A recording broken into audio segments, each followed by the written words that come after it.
Bonjour, bienvenue sur ACFA Magazine. Cette semaine, magazine 100% hip-hop. Au sommaire de cette émission, des points de vue, des rencontres et des réponses. Le hip-hop est né il y a 30 ans, aux États-Unis. Depuis, il a traversé les frontières. Souvent décrié par les médias, le hip-hop authentique n'est pas dans la lumière. Mais alors, comment le définir ?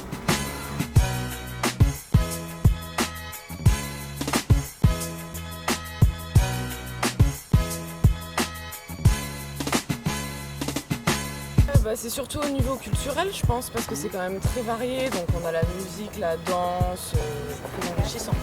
Il y a quand même des caricatures, mais globalement aujourd'hui c'est un peu plus, ça correspond un peu plus à la réalité de ce qu'expriment les jeunes. Et que ça a été caricaturé par rapport au tag, c'était un peu au tag sauvage entre guillemets, ou des discours aussi, du rap d'une certaine catégorie de personnes. Déjà, moi je pensais que ça ne durerait pas au début quand c'est apparu, mais visiblement ça dure. C'est mal vu par une partie de la population, je pense. Il y a beaucoup plus de choses beaucoup plus néfastes. Moi je trouve qu'il dégage plus rien en ce moment, qu'il dégage vraiment plus rien.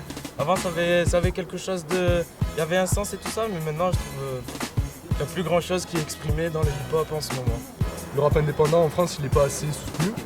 Et ce qu'on voit à la télé, ce serait plutôt trop commercial et ça s'éloigne de ce que le rap c'était à la base, de mon point de vue.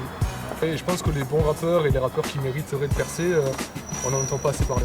Surtout qu'il y a de très très bons artistes dans le graffiti, il suffit de voir Banksy, dans le rap, je suis un grand fan d'Eminem.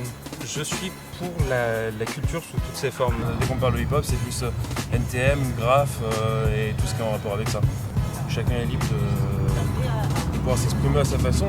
Mais après, pour trouver du rap qui dénonce, comme je l'ai déjà dit, il ne faut pas écouter ce qui passe à la télé, quoi. Il faut aller chercher plus loin et boycotter un peu les radios les plus connues, quoi. Je suis complètement en désaccord avec ce qu'aime le public de nos jours et si on parle de hip-hop, c'est vraiment les années 80. C'est ouvert à tous, quoi. On parle de tout, quoi, dedans. Mais c'est de l'art avant tout, je pense. Les points de vue sont partagés. Beaucoup restent le reflet de l'image renvoyée par les médias. En particulier, le rap, le graphe et le streetwear, souvent assimilés à la délinquance. Ce qui rend le hip-hop indissociable de la violence et l'inculture.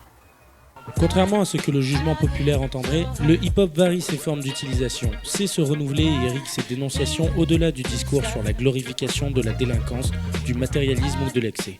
Le rap populaire, par exemple, construit souvent son argumentation à l'aide des mêmes sujets, tabous ou malsains, autour du sexe et de la drogue, et qui par conséquent mutilent une pratique qui se veut pourtant de plus en plus éclectique. Hop, hop, petite pétasse, mais c'est du rythme.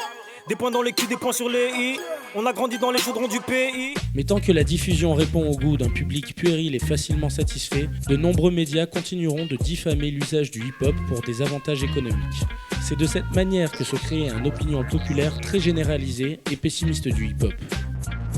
Avant ça avait quelque chose de... Il y avait un sens et tout ça, mais maintenant je trouve qu'il n'y a plus grand chose qui est exprimé dans le hip-hop en ce moment. Les individus extérieurs au hip-hop le considèrent souvent trop simple et l'attribuent à une certaine culture de la violence urbaine, ce qui n'est pas entièrement faux pour une infime partie d'artistes, mais qui du coup condamne la totalité des protagonistes et les range dans la même case. Pour en revenir encore à Internet, il y a une association de tous les rappeurs, donc ça veut dire on est tout le monde est au même niveau, quoi, en fait, au même statut.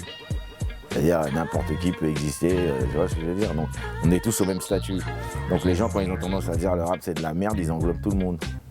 Le hip-hop est né dans la rue. Il s'est bâti sur des valeurs dénonciatrices et récriminé les inégalités.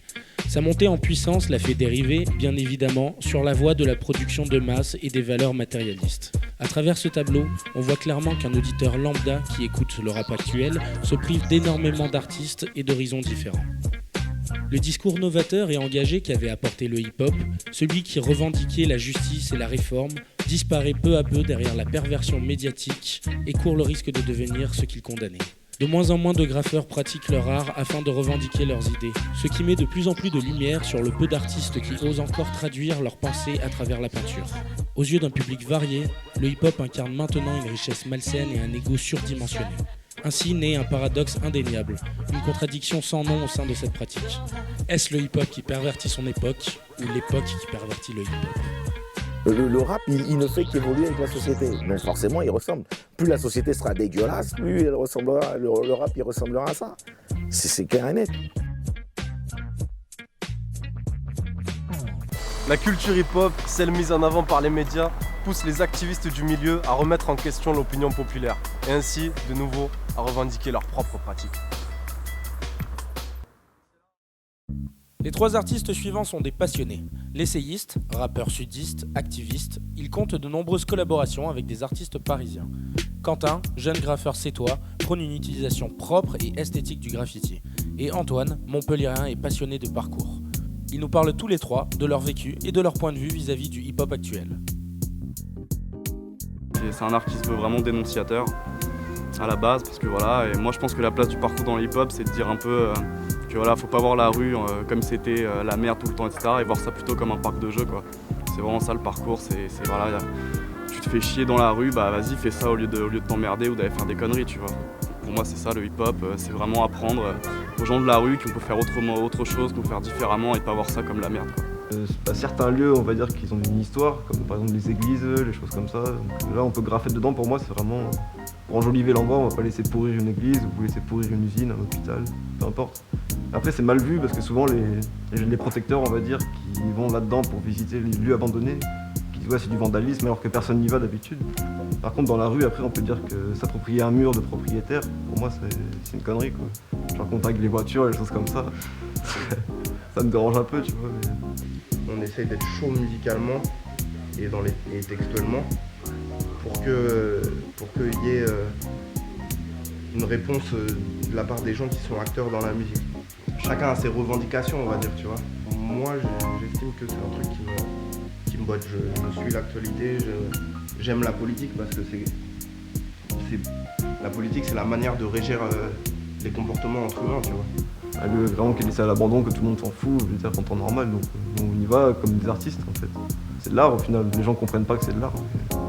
Le graffiti, ça reste quand même un esprit de liberté, de couleur, on s'approprie des lieux tout le temps. C'est vraiment ça l'esprit du truc, quoi.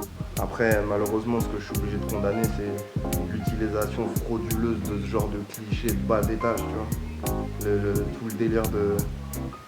Tout le délire des armes et tout, c'est que de l'imitation. Il n'y a pas de... Arrête, tu vois. Les mecs, si t'écoutes du rap à cette heure-ci, là, t'as l'impression que tout le monde, tous les mecs qui passent derrière le micro, ils vendent de la coke par kilo, en mode vas-y, tu vois, c'est le pirate des Caraïbes. Mais non, c'est de l'image, ça.